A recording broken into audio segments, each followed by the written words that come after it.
Hello, we're those film guys, and this is another trailer breakdown. This time it's Superman, the third trailer. Man of Steel. Man of Steel, sorry. But yeah, film of the year. I was thinking, I'm inclined to agree with you. Yeah. After my Star Trek thing, I'd go, judging by trailers, this, then Star Trek. As I said in the previous, trailer breakdown, I'm going to keep an open mind about this, but this film is the one, certainly for the summer, I am most hyped for, definitely. And each trailer that's came out, even from the teaser we did when we broke that down, every single trailer just seems to keep getting, better and better. Every time we see more. Although, I personally think that trailer 2 is the strongest of the three. Yeah, same. Yeah. It definitely has the bigger impact on me emotionally, trailer number 2 than trailer 3, because of the soundtrack. The soundtrack to it is more powerful, but it doesn't mean it's any less good. One thing I really love about this trailer, and one line in particular that even gets me in a trailer, and that's that's something, is when Clark Kent is going, "Can't I just pretend I'm your son? You are my son." That bit, that entire bit is just give it about 1 million Oscars right now. Yeah, and I'll just say this right now: I have never been really a Superman fan. I know pretty much nothing about the Superman mythology. I mean, I know bits, but for a trailer, and this was even from the teaser where we didn't even see Superman in it.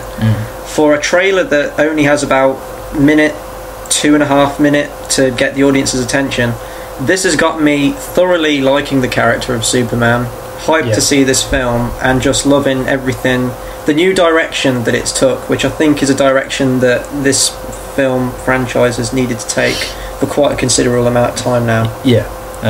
One thing I would say is that it does seem to be giving him more of a human character. One thing I didn't really find in the original Superman films was this is really pushing the boat of how human he actually is, because I mean, he is essentially an alien raised by humans, but does that make him any less human?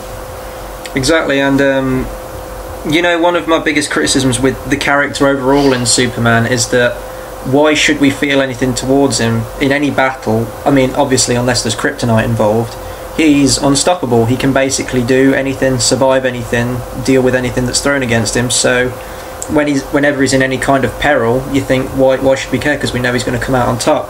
But I think the way that they're going to make him more human is a good way to give us that empathy and give us that peril towards him if we see him as a real character as opposed to an icon. Which, I mean, I think that's still what they're going for. He's an icon. He's a symbol, much like in Batman, because even down to the voice. Even down to, I have so many questions. Where do I come from? That voice in the second trailer. But no, it's very. Actually, one thing I will say in the trailer, when he looks up and closes his eyes at the when he's coming out of the Fortress of Solitude, which is where he's coming out of. And I will say he does look like a lot. He looks a lot like I've forgotten his name. Jesus, he's one of my favourite actors of all time. Inglourious Basterds. Michael Fassbender. He looks. Do you think? Yeah, I think so. I think. Well, I haven't seen that myself. Just on complete tangent. Yeah. When he's in the suit going, like looking up and closing his eyes. Yeah, I think so. That's just anyway. Back to topic. What else can I say about the film? Director Zack Snyder. I mean, judging from comments I've seen on the trailer, everyone seems to be bigging up Christopher Nolan. They're basically making it sound like a Christopher Nolan film. Well, it is. Well, I think we have to give some credit to Zack Snyder. I mean, I'm a big fan of Zack Snyder, apart from 2 thumbs way down for the god awful Sucker Punch that was released. That was terrible. And that is what happens when Zack Snyder was given, I think, complete free reign of the project. Yeah. Now, I think where Zack Snyder's strengths lie is in terms of visual storytelling, like the visuals he uses.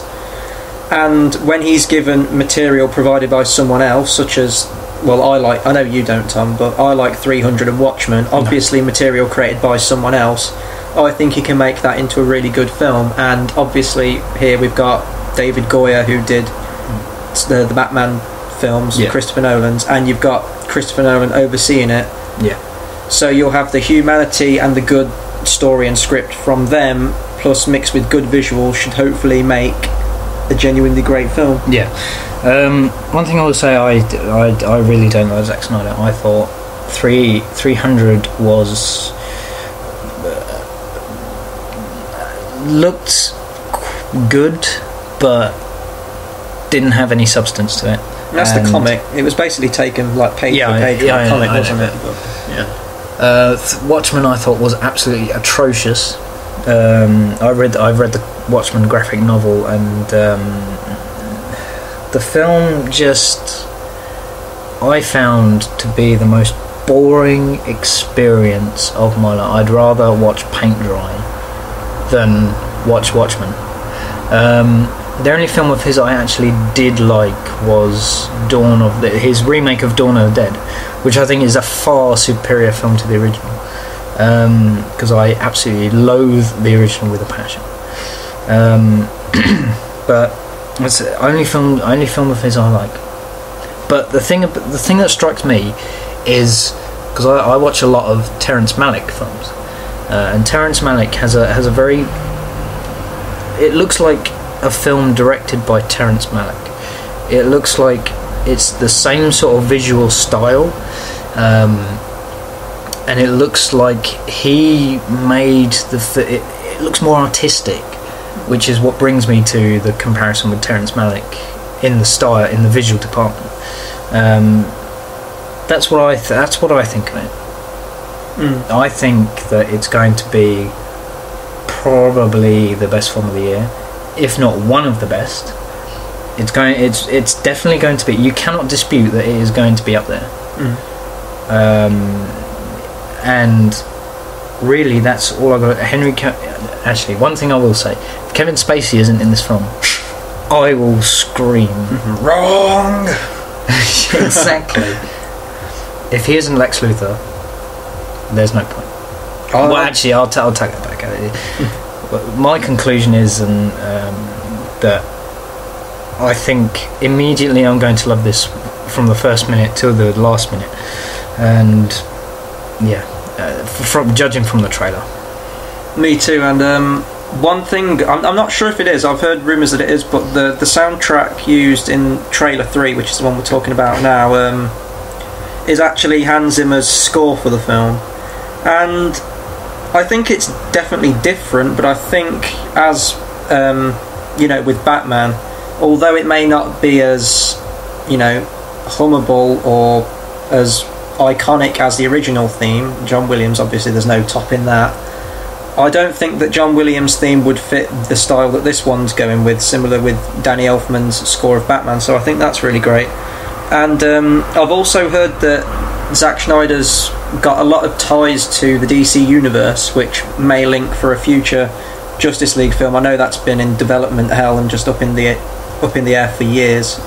Will it link him with Christopher Nolan's Dark Knight? Because it seems to be visual style and the tone it's set to be more linked with that. So I kind of hope really it's just a standalone film. Yeah, same here. Right, so conclusion, this is my film of the year. And already? It's only a trailer. I know, but it looks too good for me. Looks too good to be true. So what team are you in? Are you on Tom's side? Movie of the year, Star Trek Into Darkness, or are you on my side? I don't. Man of Steel. I'm on the fence whether or not to take them back. Last review, yeah. Last one I did. For argument's sake, let's just say you go with Star Trek and I'll go with Man of Steel. All right. Fine. Okay. Fine. Whatever. Okay. this has been a review of the trailer to, I was about to say Star Trek Into Darkness, but it's not, it's Man of Steel, and we will find it in cinemas soon. See what I did there? Yeah. Thanks, guys. Thank you.